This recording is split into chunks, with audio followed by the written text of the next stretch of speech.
My name is Fiorella Nocete, and I'm going to be doing a presentation on analyzing Auli'i Carvalho's story in American Like Me. Before we begin, we should get to know the author a little bit. So, Auli'i Carvalho is a singer and actress, proud of her Hawaiian, Puerto Rican, Portuguese, Chinese, and Irish roots. Getting to know the author before we start reading the text is great since it gives us a sense of direction and helps us understand the text best as we go along. So, as we are going to see later on, the main argument of the text is knowing who you are or who she is. This is one of the things she struggles with and develops how she gets over it and finds a solution to her problem at the end. For past, we have purpose, audience, speaker, and situation. For purpose, um, her purpose is to inspire to other people. Sorry. Her purpose is to inspire other mixed people like her to embrace their roots and be proud of them. The audience she focuses this on is those that are mixed and come from different cultures like her. The speaker, as we said before, is Auli'i Carvalho's, and she finds herself in a situation where there's a shift about how she feels about her roots and how proud she is of them. For paragraph 1, we have personal anecdotes, descriptive imagery, personal tone, and she also addresses the main argument. So she starts with a flashback from her childhood about being in their grandparents' home and basically how she grew up. Having personal anecdotes and introducing herself as the text begins gives her a credibility point. It makes the author want to engage with her and want to know more about her. It makes the reader feel, the reader.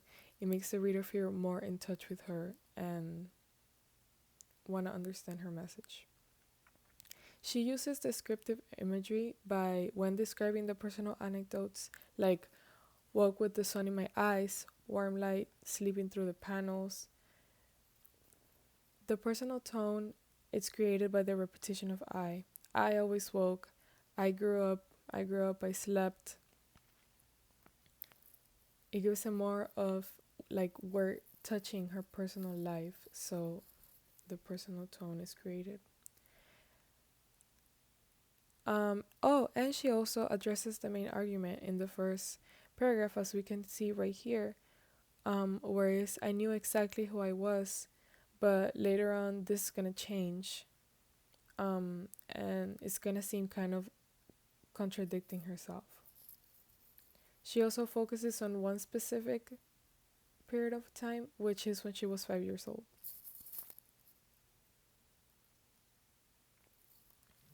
Okay, so for paragraph 2, she changes her focus on one period of time and she goes really fast from 13 to 5-year-old me to 16-year-old me to 7-year-old me.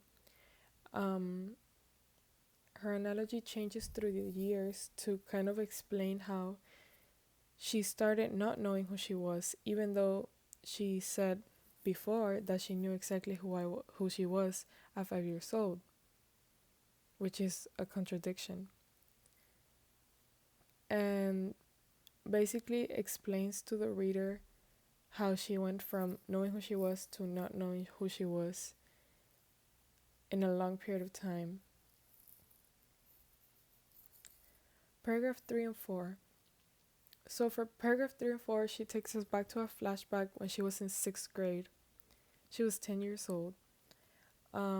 She focuses on explaining how proud she is of her roots by saying that she used to share stories, and then she does a cultural comparison where right here in the purple she said that she didn't have a hamster or a goldfish. She didn't want to share her favorite book or favorite fictional superhero. As a reader, we assume that that's what other people were doing and she wanted to be different, so she was explaining her personal anecdotes from when she was a child. Um, and because of the repetition of I and telling all of these stories one after another shows that she's eager to share them. And also shows that she's a very open person, since she's willing to share these personal stories that not many people would do. And this benefits us since it's going to help us understand her point of view and how she felt when this was happening. For paragraph 5, she uses a different strategy than before. She uses a dialogue of an anecdote. This anecdote is really important to her since it's basically what impacted her thinking of how she went from knowing who she was, not knowing who she was, to then finally knowing who she was after this again. She uses descriptive imagery to explain this by saying, I smiled tightly, shrugged her shoulders with her two fingers dancing around in air quote. This helps explain how tense the situation was and really helps us understand her actual feelings. And she also shows the criticism from her other classmate, for example, and which doesn't only relate to her but to the reader, since the audience she's addressing it to most likely has been through similar or the same type of situation. For paragraph 6, since we're almost getting to the end, she uses descriptive language but from a narrator's thinking. Now we're kind of in her brain, understanding how she felt, why she was feeling it, but instead of explaining it in a regular tone, she explains this through metaphors and personification. Like the tables of searching my eyes hid my flaming cheeks with my hair. Later on, this becomes a humorous and informal language that she's using, which makes her friendlier to the reader and wants the reader to engage with her. As well as, again, mentioning her roots, which just reaffirms that it's a representation of herself.